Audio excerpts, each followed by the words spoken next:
Here we go.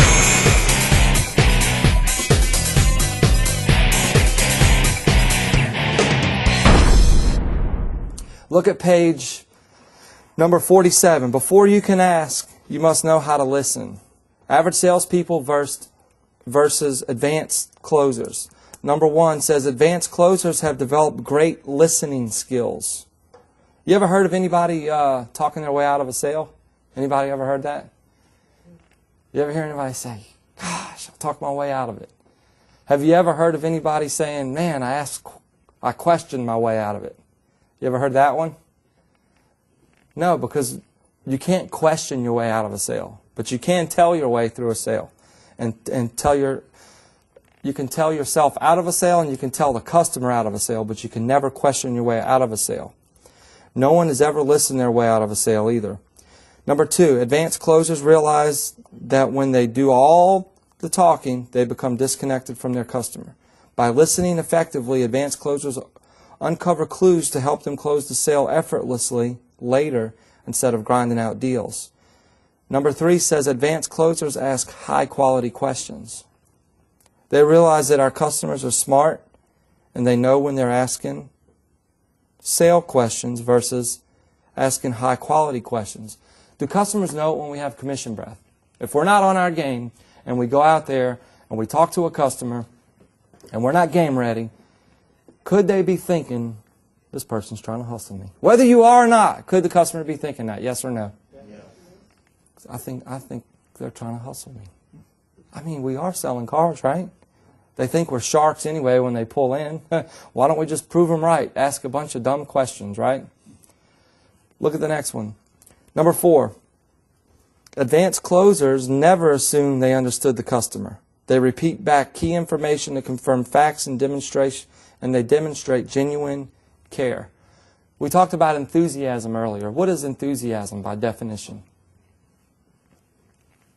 Enthusiasm is when you display a genuine interest. That's what enthusiasm is by definition. So does a customer know it when we're genuinely interested in them? Of course they do. They know if we're just trying to make a quick sale, and they know whether we care or not about what we're doing. Is that safe to say? So we got to be careful, because you might care, but if you ask the wrong questions, they may perceive that you don't what? That you don't care, even though you do. Even though you got the right heart and you want to do the right thing and you want to give them the right information to make a good decision for themselves and their family. But if you ask the wrong questions, could they take us the wrong way? Of course they could. It happens all the time. Number 5, advanced closers involve their customers in the sales process and make the journey from the lot to delivery a fun, interesting experience that's all about the customer. Now listen to this part. I'm going to have to read it. It says, I know that you believe you understand what you think I said, but I'm not sure you realize what you heard is not what I meant. I want you to read that real quick. Read it yourself. I know that you believe you understand what you think I said, but I'm not sure you realize that what you heard is not what I meant.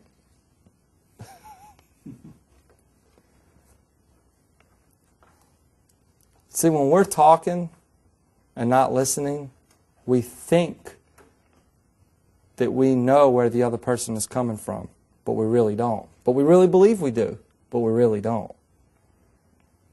You don't know what you don't know. And if you don't listen, there's no way that you'll ever know. And if you don't know, you won't know how to do a good job on your presentation. You won't know how to close the customer. Because the customer will tell us everything that we need to know to make it a deal. All we have to do is listen. Most people are in too much of a hurry, and we lose the key information. So let's move right along. Look at page 48. There's 3 types of questions, and we're going to call these the power questions. The first one on the top of the page is open-ended questions. Open-ended questions are used best to build rapport. Here's an example. What's a good rapport building question? It starts with who, what, where, when, how, which, have. Where are you from? Okay, you can write that in as an example. Where are you from?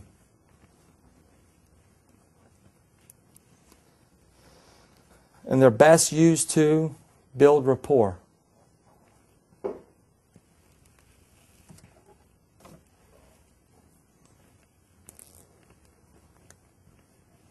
They're best used to build rapport.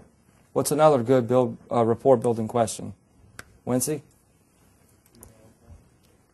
Building rapport, open-ended. Where are you from is a good one. What's another one?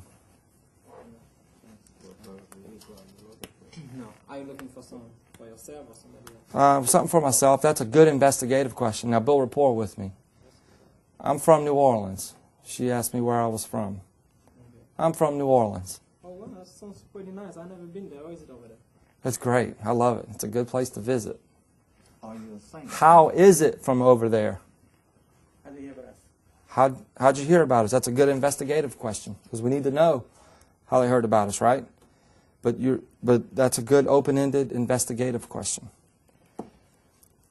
All right, let's look at, we're going to get into these questions really deep here in a second. Number 2, either or questions.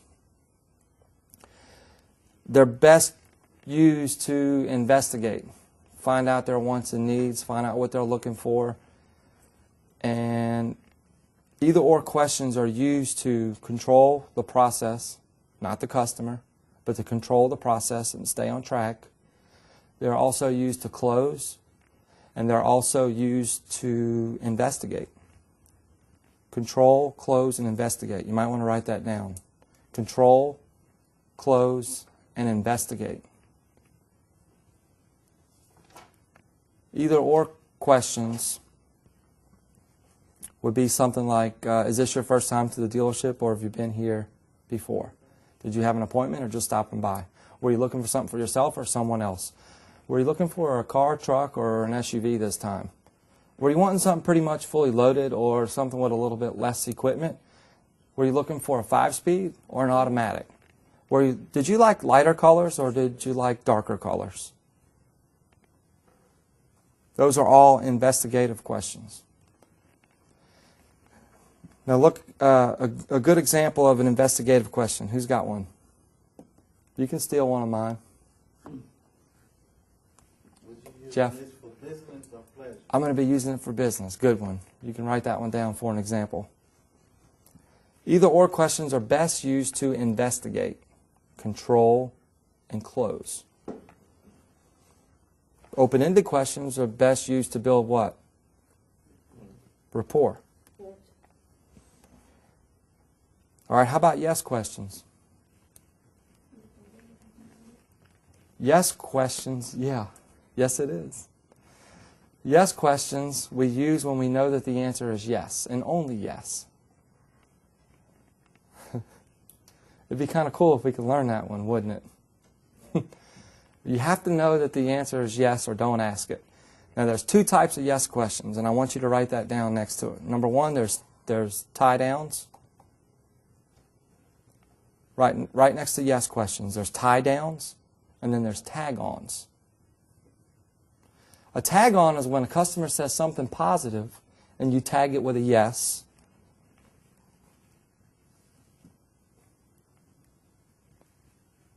For example, man, that car looks good in black. Yeah, it does look good in black, doesn't it? And what will they say? Yes, it does. Look at that. Woo! Now, why would we want to get them to say yes when they just said it looked good in black? Why in the world would we? You just said it. Sales psychologists say that if you get 45 yeses in 45 minutes, it'll increase your closing percentage by 75%. How about that? So how many yeses do we need? As many as we can get. Now we're going to have to mix them up, right? Because we can't just keep asking yes questions, right? But if you're good at it, it's just kind of like second nature, right? Does that make sense? And then after a while, you've got like 50 yeses and they don't even know it, but that's a lot of yeses, isn't it? And if you've noticed, since I got here this morning, all I've done the whole day today was ask you guys questions. Has anybody even noticed that? Yes or no? Yes.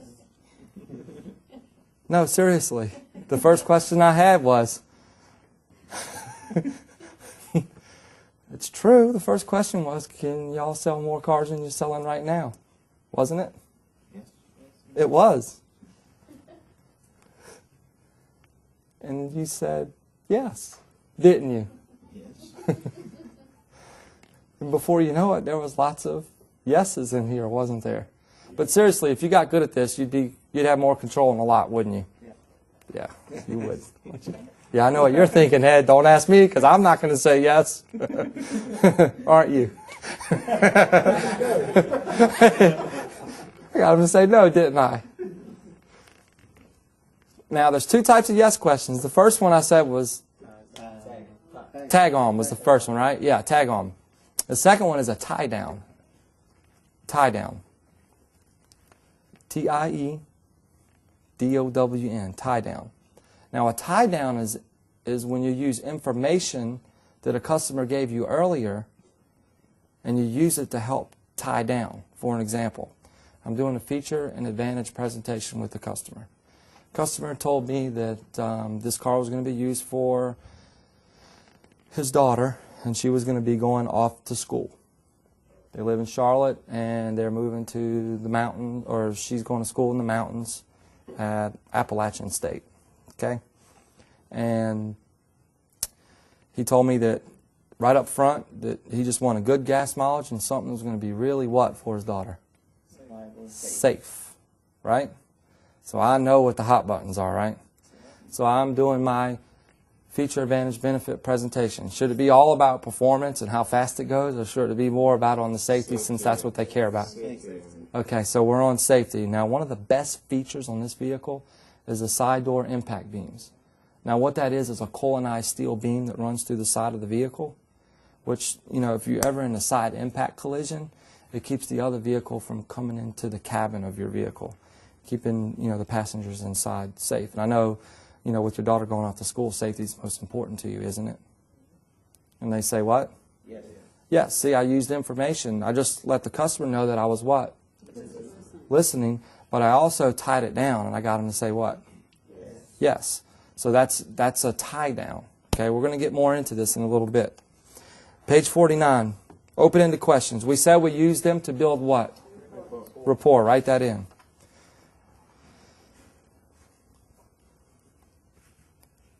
Facts about building relationships. People love to talk about who? Themselves. That said, rapport cannot be what? Rushed. It's number 2. 3, rapport is about building trust. Rapport is about building trust. Number 4, a relationship allows you to lower tension and build trust in yourself, your dealership, and your products and your services. A relationship allows you to lower tension and build trust in yourself, your dealership, and your products and services. Number 5, the key is to building massive and sincere rapport is to mix personal questions with vehicle questions. Personal questions and vehicle questions. If somebody comes in and says they're looking for a vehicle, I'm like light colors, dark colors, light. You're looking for something four-wheel drive, two-wheel drive, two-wheel drive. Are you looking for something with a sunroof or out of sunroof? Sunroof. Are you looking for, and it turns into an interrogation, what happens? They get uncomfortable, we're just asking too many questions. So we got to mix it up. We have to investigate while we're building rapport. It's really important. The key is building massive and sincere rapport. Do customers know when we're fake? No. Yep. Wincy said no. All right, page 50. Building rapport. Here's the 7 friends of open-ended questions. We already talked about them. They're who, what, where, why, how, when, and have. And there's some examples on there. Now, advanced closers, listen to this. Advanced closers could also use open-ended questions to investigate and open the conversation. Just be careful to use the right question. Don't ask open-ended questions that can lead to the wrong answer. Do not ask open-ended questions to close the sale. Whenever we close, what question do we use? We just talked about it. We ask either or. Here's an example when we're talking about closing. You wouldn't want to say, do you want to do business with me right now? That's open-ended. That's quick enough. What you want to say is something like, sounds like we found the perfect car. How do you want to register it? Do you want to put it just in your name, or do you want to put it you and your wife's name? Well, I'll put it in my name. What does that mean? That means they're ready. We may not have even negotiated yet, but at least they're committed on the vehicle. Does that make sense? So we don't want to ask open-ended questions at the wrong time, because if we say, well, do you want to buy the car right now? That's pretty hard, right? That's a pretty tough question. All right, let's move right along. Credit challenge customers, page 51. What does that mean? Advanced closers have mastered the science of uncovering their customers' current situation.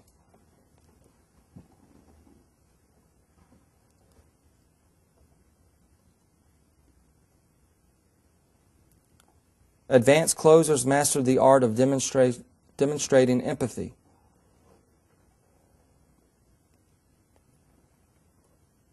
Advanced closers learn never to pass judgment on other people. You may not know that they know that you know that they know, but they know when you're judging them. Period. And it doesn't matter who you're dealing with. People sense it. Whether you think so or not, they know. Test the waters. Never assume that your customer is credibly challenged until what? Until they tell you. Test the waters to find out if your customer's credit. How do we find out? Do we want to find out if their credit's good or bad so we can figure out how to get them out of the dealership? Or do we want to figure out, or do we want to figure it out so we can figure out which way is the best way to help them and their family? Okay. So we need to test the waters a little bit. What's some good questions? And I know you guys have all the answers. What do we ask a customer to find out which route that we're going to take here? Which bank you finance the car with? Who are you currently financing? They tell you primary, you know. Okay. Kind of idea. If they tell you subprimary, Okay. subprimary bank. So in other words, if you say, well, who are you financing it with now? And I say something like, well, I'm financing it with CPS, but I don't want to go through them no more. They keep calling the house.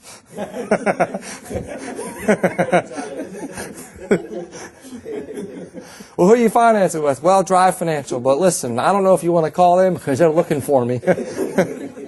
And see, what happened was they wouldn't work with me. Yeah. Come here. Come sit with me right here. Come here. What does that tell us? Ain't no money.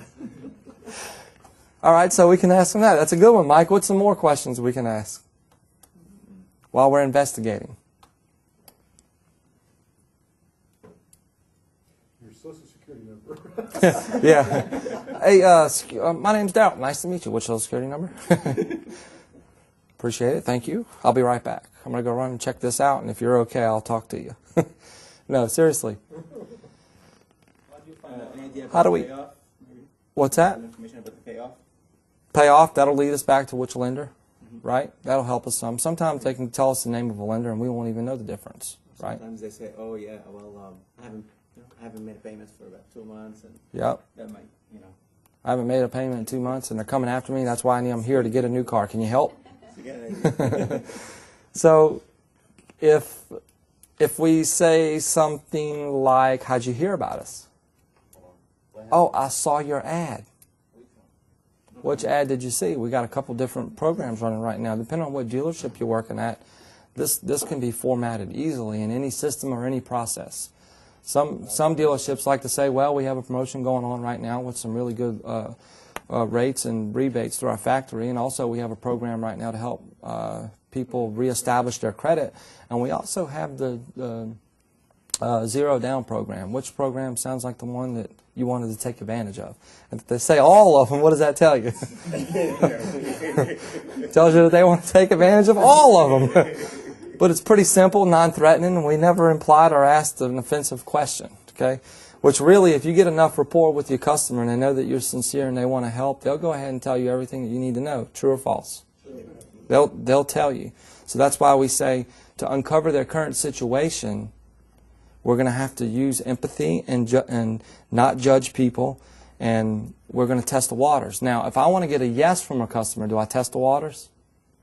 No, I got to know that the answer is yes, or I don't ask that question. Does that make sense, Mike? That's how I got you to say yes, isn't it? We got to know the answer. Right, Wincy? You did tell me you wanted to make more money, didn't you? Yes. It's because I knew you wanted to make more money. I'm not testing the waters. But when we're trying to find out the right information, we want to test the waters. Test the waters to find out how their credit is, and here's why. Our purpose to help our credit challenged customer rebuild their credit and to get into a vehicle that will satisfy their driving needs. Sometimes the smallest things have the biggest impact. Empathy, not judgment. What happened to affect your credit like that? Why don't you ask them, well, what happened here? And we're going to get into that a little bit more. But when we're out on the lot and they're not an appointment, and we find out that they had some problem credit, it's real simple. What we'd like to do is get some more information from you so we can see which way is the best way to help you. Follow me. If they say, well, my credit's not so good, I heard your ad, well, great, no problem. We have a program here to help you get reestablished. All I really need to do is get a little bit more information from you, and we'll see which way is the best way to help you guys. Follow me. Where are you from? We continue building rapport, and we go inside. Does that make sense?